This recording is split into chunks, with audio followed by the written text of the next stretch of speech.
Fala, gente! Voltamos aí com mais um vídeo de Oshi no Ko, que pra quem não conhece é basicamente a história de um cara que reencarna como filho de uma idol, que acaba morrendo, e a partir daí ele parte dentro desse mundo do entretenimento, tentando descobrir o responsável pela morte da mãe dele, querendo vingança. O episódio 1 foi super marcante, a morte da mãe do protagonista, e aí depois veio o episódio 6, que ficou bem marcante pra muita gente também, e o 7 terminou de uma forma, putz, que ganchinho.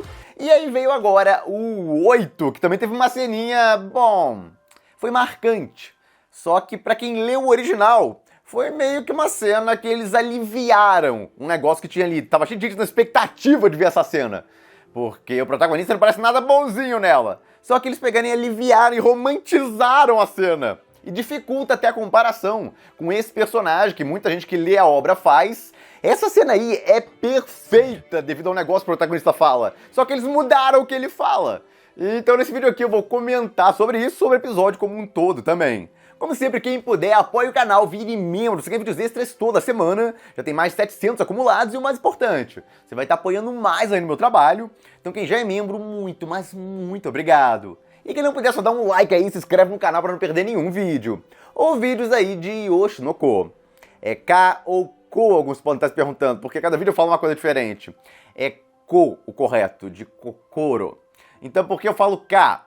Bom, porque eu esqueço disso e pronuncio errado algumas vezes. Não que faça muita diferença, mas vale explicar aqui, porque deve ter alguns confusos, porque cada hora eu falo de uma forma diferente. De qualquer forma, Ko é a certa. É só lembrar de Kokoro. Tem várias obras aí com Kokoro no nome, que é coração, basicamente. Então, lembrem disso. De qualquer forma, a Akane encarnou aí a personalidade da mãe do protagonista, porque ele era loucamente apaixonado. Vale dizer, pra quem entrou nesse vídeo e não entende, basicamente, tanto do plot ainda, ele era apaixonado por ela antes de virar a mãe dele. Só que aí ele morreu e reencarnou como filho dela. Ó a doideira. E ele perdeu ela, mas ele ainda tem aí essa adoração pela mesma. Então, quando a Akane consegue encarnar a mesma personalidade da mãe, ele fica loucaço ali por ela. Inclusive, isso gera umas cenas bem interessantes, eles testando ele. No caso, aquela youtuber que é muito simpática. Essa personagem aí se destacou positivamente, eu acho que para a maioria das pessoas. Mas todo mundo aí era gente boa, na verdade. É legal que a obra não tá naquela vertente de que, ah, não, todo mundo é meio filho da mãe nessa indústria. Não. Tem gente que é. Tem gente que é e sabe disso. O próprio diretor lá, no caso, não se arrependeu exatamente do que fez, mas quando o protagonista prensou ele, por assim dizer, isso pega mal. Eu sei, mas se vocês pegaram a ideia, no caso o protagonista foi lá pra cima dele e exigiu a filmar e tudo mais, ele não queria entregar inicialmente, mas acabou, no caso, convencido ali. Mas, bom, seguiu aí. O protagonista está encantado com a Akane, fazendo papel aí, que é basicamente a personalidade da mãe dele. A cena da youtuber pedindo pra ele um negócio, aí ele diz que não e tal. Aí a Akane pede pra ele, e ele faz na hora, ou seja, tipo, ele tá encantado por ela, faz qualquer coisa por ela drogar dela. Mas, obviamente, só serve enquanto ela tá atuando. E, de certa forma, é uma atuação dele também. Mas dá pra ver que ele tá verdadeiramente, caso impressionado aí com ela. Então tem até uma cena que ele fica provocando ele fica meio corado ali. E é engraçado quando ela sai da personagem, porque ela é toda confiante e tal, quando ela tá nesse modo aí, modo ai, e aí quando sai desse modo volta a ser mais vergonhada, normal e tal. Então é bem engraçado essa entrada e saída de personagem dela. Mas eles exaltam bem isso, que ela é o tipo de atriz que não interpreta a personagem, ela se torna a personagem. Ela estuda a personagem a tal nível que ela tenta se tornar a mesma. Encarna por determinado tempo e aí sai do personagem. Tem vários atores que são assim. Inclusive, às vezes afeta até a vida familiar deles e tal, porque enquanto tá filmando um determinado filme e tal, eles entram tanto no personagem que até em casa mudam de personalidade e tal, é um negócio bem hardcore até. E aí depois que acaba o filme, eles deletam isso. É realmente um negócio curioso. A Akane não, ela liga e desliga quando ela quiser. E, bom, o protagonista se assusta também pelo fato de que, nas pesquisas dela sobre a AI, e ela também explica que leu muitos livros sobre psicologia e tal, não foi um negócio que veio de lugar nenhum, mas ainda assim ela é genial. Ela é basicamente uma grande detetive, como o pessoal descreve ela na série. Ela é uma super detetive, ela tá no ramo errado. Ela devia ter virado uma detetive particular. Mas, bom, ela até cogitou que a AI teve um filho, devido a algumas mudanças dela. Então, ele até se assusta nesse momento lá, porque ela acertou em cheio. Então, impressionante. É muito legal como o autor deu basicamente uma mega habilidade pra ela, que destaca ela muito mais do que aquele fato que veio antes, dela quase ter se matado. Então, ao invés de ficar marcada na série como uma personagem coitadinha, não! Ela ficou marcada como uma personagem que é uma mega detetive e uma atriz boa pra caramba. Então, é muito legal isso, porque a impressão inicial é uma, mas depois o autor quebra isso totalmente com uma impressão muito superior que você tem dela. E positiva, óbvio. E, bom, vai seguindo aí, com o protagonista encantado com ela, e o show rolando normal. A Kana não tá muito feliz com a coisa toda, porque ela é apaixonada pelo protagonista, e ele tá basicamente lá caidinho pela Akane. Então a Kana, inclusive, tem bastante participação aí nesse episódio. O protagonista até chama ela pra faltar aula e tal, pra caso tirar um tempo aí pra arejar a mente dele e até testar a influência das mulheres quanto a ele, testa com a Kana. A reflexão que ele faz sobre esse negócio de reencarnação também é bem legal, porque como é que você faz com a idade? Ele já tinha 20 e tantos anos, ou 30, que eu me lembre, e aí ele reencarnou. E agora já passaram 15 anos, então ele é alguém relativo a perto de 50 anos ou não? Então ele mesmo fala, é como se estivesse se fundindo a alma dele, com as memórias dele, ao corpo novo que ele ganhou. Então ele não é exatamente uma pessoa com uma maturidade de alguém de 50 anos, por exemplo. Não é assim que funciona, você não só soma o tempo de vida. Então isso aí realmente é um negócio muito complexo de analisar, porque a gente não tem um exemplo vivo. Ou vários exemplos, na verdade, um só seria péssimo, porque podia ter várias anomalias nesse exemplo. Então o ideal é que tivesse, por exemplo, umas 100 amostras, ou seja, pessoas diferentes que reencarnaram. E aí você testa, basicamente, a maturidade de cada uma. Então é um negócio muito complexo. O pessoal adora só somar idades. E aí gera polêmicas quanto a quem protagonista vai ficar, dentre outras coisas aí. Tinha que ter a idade dele somada também e tudo mais. Caso dá um negócio muito doido, você pensar muito sobre o assunto. E essa reflexão que o autor faz é muito interessante. No caso do Aqua, ele não é alguém que, tipo, tem maturidade de 50 anos. Não. Ele, na verdade, é alguém que já nasceu com a maturidade de alguém de uns 30, 20 e tantos. E a idade, a maturidade dele, com o tempo, tá se adaptando aí à idade do corpo. Inclusive, algumas anomalias que são hormonais ele ainda tem. Tipo, aquela época da aborrecência, por exemplo, que ele descreve aí que mudou um pouco o humor dele e tudo mais. Então, por mais que ele seja alguém que já tinha passado por essa fase há muitos e muitos anos, no caso, ao entrar num corpo, a parte hormonal meio que jogou ele nessa fase de novo. Ele tem um autocontrole muito maior, óbvio, mas ainda assim é um negócio que afeta o comportamental dele. Então é muito interessante, essa reflexão é muito legal, eu achei pelo menos. E ele na dúvida de quem ele é exatamente, ele é o filho da Ai ou ele é o médico que ele era antes, na verdade ele é uma mistura dos dois. Mas bom, ele tem essa conversa com a Kana e a Kana tá interessada no negócio que ele falou, sobre que ele prefere mulheres mais velhas ou mais novas. Então a reflexão também ajuda nisso. Ele prefere alguém da mesma idade dele quando ele era médico ou não. Ele prefere alguém na idade do corpo dele agora. Aí ele fala que gosta de garotas da mesma idade, então, ou seja, pegar garotas de 16, 17, etc. Só que ele tem preferência por garotas um pouco mais velhas que ele. Isso pode ou não estar ligado a um negócio da reencarnação dele. Mas a Kana é um ano mais velha que ele. No caso, ela tá um ano acima, lá no colégio. E então ela fica felizona lá, porque ela bate com o interesse dele. Só que ela lembra que a Kane também bate. A Kane também é um ano mais velha que o protagonista. Então ficou bem engraçada essa parte. E teve uns momentos mega bem feitos, que eles estavam caprichando pra caramba. Durante todo o episódio teve isso. Eles embelezaram alguns frames lá específicos e ficou lindaço. É aquele negócio que eles mega detalham. Mas bom, vai seguindo. E aí tem o final desse show, o pessoal tá até comentando e tal, que o Aqua com a Akane tá se destacando como casal, começou a se destacar depois da volta dela, até tá pagando um pouco aquele outro casal. E, inclusive, o cara se declara pra ela, só que ela rejeita ele, o outro se declara pra youtuber, que também rejeita ele, e aí o casal que acaba indo pra frente é o do protagonista com a Akane. Só que de certa forma é por interesse dele. Ele quer manter contato com ela, já que todos eles vão se separar depois dali. Então como ele mantém uma ligação com ela? Por romance.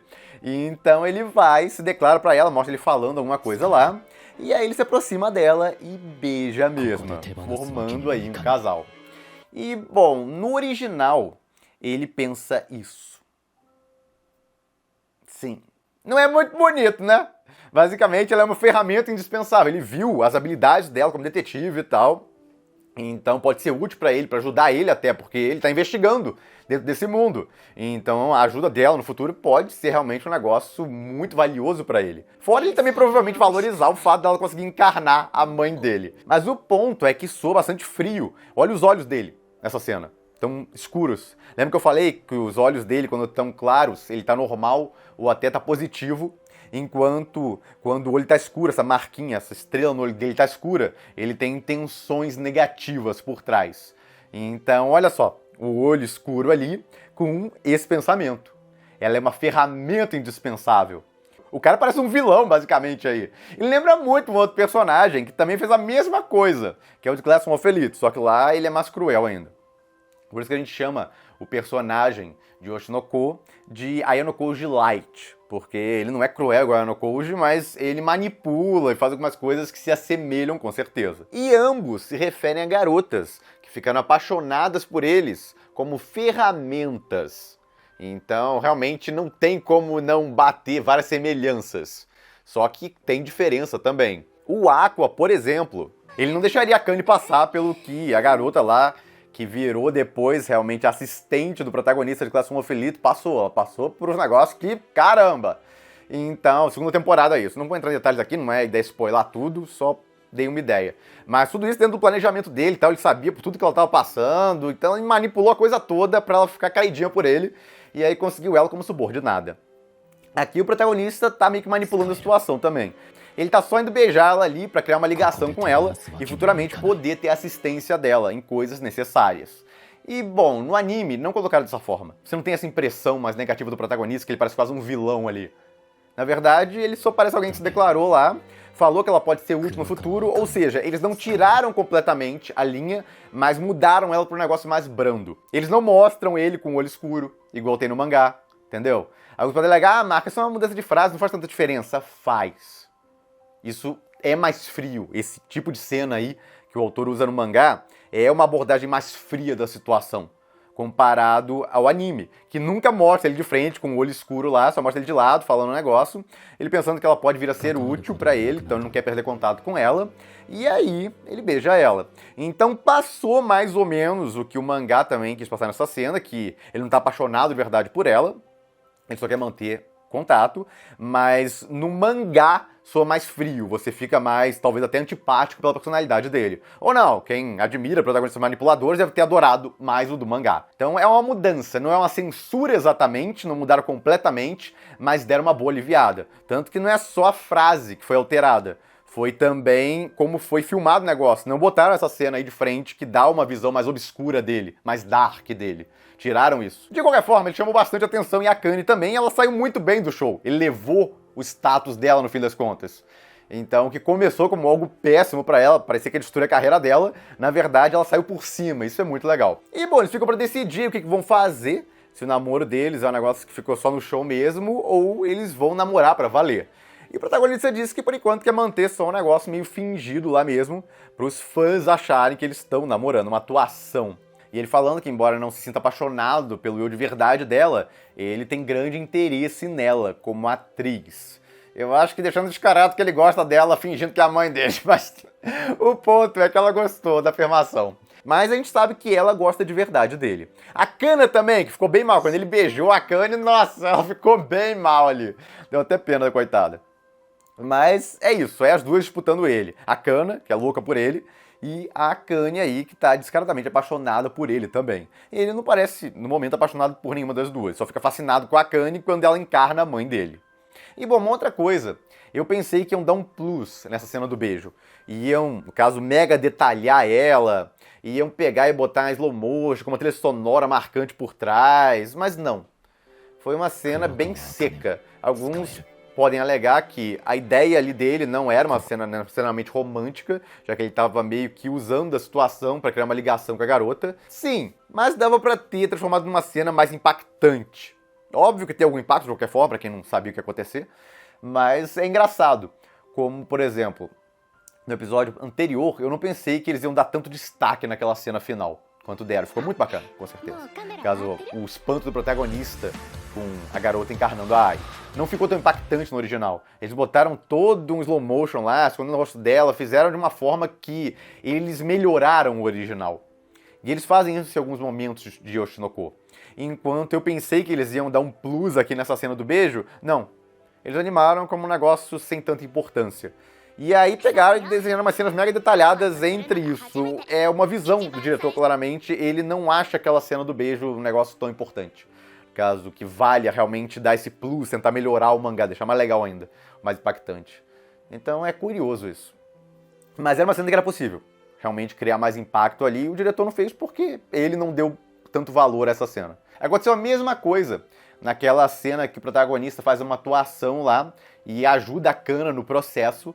Eu pensei que iam elevar a cena, tornar melhor que o mangá, mas não, só adaptaram bem e tal, foi uma adaptação ok, mas sem grandes incrementos ou melhoras. Então, de vez em quando, eu concordo com o diretor, acho fantástico o que ele faz, ele me pegou de surpresa até na melhoria do episódio passado no final. E de vez em quando eu me surpreendo que algumas coisas que pra mim era óbvio que tinha que dar uma melhorada, ficaria muito legal, mas o diretor não liga tanto, as cenas ele só adapta ok. E bom, o protagonista agora vai conseguir as informações que ele tanto quer, ele entrou nesse reality show só pro produtor lá falar com ele sobre isso. E bom, eles marcaram uma reunião, ainda não se falou nada a respeito. E bom, outras coisas interessantes é que esses dois recomeçaram a namorar, eles atuaram ali no show fingindo que não, exatamente para não chamar atenção em cima deles, mas eles começaram a namorar pra valer na vida real, é basicamente um twist o negócio todo. E bom, eles parecem super gente boa, até no capítulo extra demonstra bem isso, que a garota tava mal pra caramba com o que tava acontecendo com a Kane, queria uma forma de ajudar, e o cara tenta apoiar ela ali, ele até fala um negócio muito bacana, mas eles não estão sendo filmados nem nada, então mostrando que, tipo, eles são gente boa, é um negócio sincero mesmo. Então, como eu falei, esse pessoal todo aí do reality show, eles deram sorte que era todo mundo legal. Não tinha ninguém malvadinho aí no meio, como é comum. Em dramas adoram botar o vilãozinho e tal, da coisa toda. Então é bem interessante isso, que o autor não fica apelando pra esse negócio do clichê, ele sempre tem um vilãozinho e tal lá, pra, no caso, gerar essa tensão no telespectador. Ele conseguiu fazer isso durante esse arco sem necessidade do vilão da história. E, bom, ele volta pra casa lá com a youtuber, a Menchou, só tô chamando ela de youtuber, né, que é mais fácil de identificar. Mas, bom, ele comenta lá do grupo Bicomate, ela fala também que conhecia até o grupo, era fã, e queria ser uma idol quando era mais nova, só que acabou não dando certo e aí virou, basicamente, aí foi pra esse caminho de youtuber. E ele convida ela pra se juntar à agência dele, que tá refazendo esse grupo aí da Bicomate. Então a gente já tinha na opening que ela iria entrar para esse grupo, é um negócio óbvio, mas agora a gente sabe como exatamente isso aconteceu. Inicialmente ela acha que ele tá brincando, mas ela começa a pensar de verdade na possibilidade. E aí ela faz essa cara, que eles embelezaram aí, com certeza, esse frame. Mas aí não é ela apaixonada pelo protagonista, como alguns acharam, que deu uma coradinha, não. Aí é ela considerando realmente que ela pode realizar o sonho dela, de se tornar uma idol. Então aí é realmente bater um negócio. Primeiro ela, você tá brincando e tal, aí depois ela para e pensa e... Sério? Ah, entendeu? É ela se tornando uma idol. Então ela começa a realmente olhar de forma séria pra situação. E aí finalizaram assim. É engraçado que esse é o começo do próximo capítulo. Eles, em vez de usarem o fechamento desse capítulo normal, que fechariam um tiquinho antes, e isso não seria tão impactante, eles fecharem nessa parte aí realmente foi melhor. Foi bacana. Como eu falei, a direção de vez em quando faz um negócio que eu acho ótimo, alguns até que eu não espero, e outros ali que eu acho que é óbvio que tem que fazer, que tipo, vai ficar muito bom fazendo, e eles não fazem. É muito estranho isso. E bom, tá óbvio que a gente vai pro arco aí das idols agora. No caso, na Opening tem um momento desse, das três lá entrando num show. Então é óbvio que isso iria acontecer antes do anime acabar. A gente teve muito foco aí nesse arco do protagonista no reality show, nos últimos episódios, e agora tem mais aí 3 episódios pra acabar, e obviamente vai ser focado aí nesse próximo arco, que é pra desenvolver esse grupo de idols aí com a irmã do protagonista. Ele continua aparecendo, obviamente, ele é o protagonista da história, ele tá em volta ali, mas agora vai desenvolver mais esse grupo delas, que tá meio travado por enquanto. E terem chamado uma youtuber famosa pra esse grupo é excelente, o protagonista é safo pra caramba, caso ele não fez negócio de graça. Ela, dentro do grupo, pode promover o grupo para dar uma catapultada inicial dentro do canal dela do YouTube. Ou seja, ela pega o público dela, o interesse do público dela, e joga todo para esse grupo de idols. Então, nossa, facilita horrores eles começarem. Então, o protagonista aí não é bobo nem nada. Mas aguardemos aí então o próximo arco que vai fechar Eles devem adaptar até o capítulo 40, que fecha esse arco no mangá. Mas já tá praticamente confirmada em uma segunda temporada, tem boatos, e com sucesso absurdo, tá fazendo no Japão, é estranho. No caso, se não tivesse um... Eu até fiz um vídeo separado comentando e tal, detalhes sobre isso. Quem quiser dar uma olhada lá. Eu listei, no caso, como a obra tá em tudo e tudo mais, mas quem tá acompanhando notícias de anime tá lotado de notícias do sucesso de Oshinoko toda hora, é alguma coisa diferente. A última foi da Billboards aí. Caso Billboard Internacional, a música de Oshinoko, a abertura completa, entrou no top 1 lá do Billboard. É a primeira vez que uma música japonesa consegue isso. Então, olha, o sucesso tá incontestável e tem material sobrando para eles adaptarem mais temporadas. Então, não preciso nem de muitos detalhes para convencer alguém de que vai ter uma segunda temporada, isso é óbvio. E, bom, gente, é isso. Comentem o que vocês acharam desse arco, da finalização. Gostaram? E é isso, fico por aqui. Se gostaram do vídeo, deem um like, compartilhem, se inscrevam no canal, quem não se inscreveu ainda, apoie o canal quem puder, vire membro. E eu vejo vocês no próximo vídeo.